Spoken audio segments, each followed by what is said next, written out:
بسم اللہ الرحمن الرحیم۔ السلام علیکم۔ Learn Urdu with Mrs Sadia Farhan سے میں کچھ حکمت کی باتیں اور کچھ اقوال زریں کے ساتھ آپ کی خدمت میں حاضر ہوں۔ خدا کی محبت کا انداز بھی بہت کمال ہے۔ سب کچھ دے کر کہتا ہے کوئی مانگنے والا؟ اگر اپنا گھر اپنے سکون کا باعث نہ ہو تو سمجھ لیں کہ یہ توبہ کا وقت ہے۔ جوانی میں سجدہ کر لو، بڑھاپے میں لوگ بغیر سجدے کے نماز پڑھتے ہیں۔ انسانیت انسان کے ساتھ ہی پیدا ہوتی ہے، بعد میں وہ کیا بنتا ہے اس کی ذمہ داری معاشرے پر ہے۔ دین کی بات علم سیکھنے کی نیت سے نہیں بلکہ عمل کرنے کی نیت سے سننا چاہیے۔ ابھی موقع ہے، چونکہ اعمال نامے کھلے ہوئے ہیں، قلم چل رہے ہیں، بدن تندرست و توانا ہے، زبان آزاد ہے، توبہ سنی جا سکتی ہے اور اعمال قبول کیے جا سکتے ہیں۔ اچھا ضرور بنے مگر ثابت کرنے کی ضرورت نہیں۔ خدا سے ڈرنے والے کی زبان گونگی ہو جاتی ہے۔ نیت کا گناہ نیت کی توبہ سے معاف ہوتا ہے، عمل کا گناہ عمل کی توبہ سے دور ہوتا ہے، تحریر کا گناہ تحریر کی توبہ سے ختم ہو جاتا ہے۔ ملتا ہے کیا نماز میں، سجدے میں جا کر دیکھ۔ جب سے لوگ بزرگوں کی عزت کم کرنے لگے ہیں تب سے لوگ اپنے دامن میں دعائیں کم اور دوائیں زیادہ بھرنے لگے ہیں۔ سخت کلامی کا جواب نرمی سے دینا بڑے کمال کی بات ہے، اور برداشت کی یہ صلاحیت خوش نصیبوں کو ہی ملتی ہے۔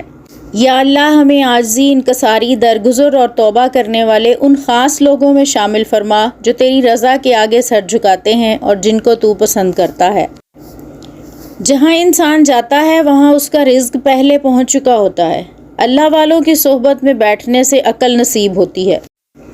اللہ کے نزدیک اس شکر کا بڑا درجہ ہے جو مسائل اور تکلیفوں کے باوجود کیا جائے، اور شکر ادا کرنے کے لیے کسی چیز کا ہونا تھوڑی ضروری ہے، یہ تو بس عادت ہونی چاہیے انسان کو شکر ادا کرنے کی۔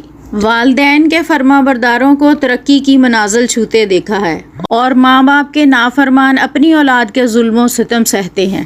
عاجزی میں کامیابی، تکبر میں ناکامی، سچ میں خوشی، جھوٹ میں پریشانی، صبر میں برکت، غصے میں نقصان، گناہ میں بیماری اور استغفار میں شفا ہے۔ اپنا ماضی، اپنا گریباں، اپنا ضمیر سبق لینے کے لیے بہترین جگہوں میں سے ہیں۔ اگر ہم سے غلطی ہو جائے تو ابلیس کی طرح دلیر نہیں ہونا چاہیے بلکہ معافی مانگ لینی چاہیے، کیونکہ ہم ابن آدم ہیں، ابن ابلیس نہیں ہیں۔ امام جوزی رحمۃ اللہ علیہ سے پوچھا گیا تسبیح پڑھنا بہتر ہے یا استغفار کرنا؟ انہوں نے فرمایا میلے کپڑے کو خوشبو سے زیادہ صابن کی ضرورت ہوتی ہے۔ زندگی میں بری چیزوں کا شکر گزار بنو، وہ اچھی چیزیں دیکھنے کے لیے آپ کی آنکھیں کھول دیتے ہیں جن پر آپ پہلے توجہ نہیں دے رہے ہوتے۔ زندگی میں اس مقام تک پہنچو کہ لوگ آپ کو بلاک نہیں سرچ کریں۔ بننا ہے تو دیندار بنو، مالدار تو فرعون بھی تھا۔ جب دل کسی اپنے سے بے پناہ خفا ہو جائے تو خاموشی اختیار کر لینا چاہیے، لیکن کڑوا بول کر اس کی بے ادبی نہیں کرنی چاہیے۔ مایوس ہونا چھوڑ دیں، کیونکہ جو دروازے زمین والوں کی تدبیروں سے بند ہوتے ہیں ان سے بڑے دروازے آسمان والے کے فضل و کرم سے کھلتے ہیں۔ ایسا کچھ نہیں جو میرے رب سے پوشیدہ ہو، اور ایسا کچھ بھی نہیں جو اس کے اختیار سے باہر ہو۔ انسان جب مان لیتا ہے کہ وہ غلط ہے اسی وقت وہ صحیح ہونے لگتا ہے۔ تو اپنی تقدیر پہ شکوہ نہ کر اے بندے، تو ابھی اتنا سمجھدار نہیں ہوا کہ رب کے فیصلوں کو سمجھ سکے۔ ہم دین پر لڑ سکتے ہیں، دین پر مر سکتے ہیں، لیکن افسوس ہم دین پر عمل نہیں کر سکتے۔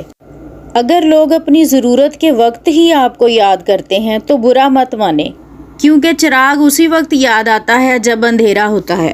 کتنے ہی لوگ ایسے ہیں جو زمین پر مشہور مگر آسمان پر گمنام ہیں، اور کتنے لوگ ایسے ہیں جو زمین پر گمنام مگر آسمان پر مشہور ہیں۔ عزت صرف تقویٰ سے ہے، قوت سے نہیں۔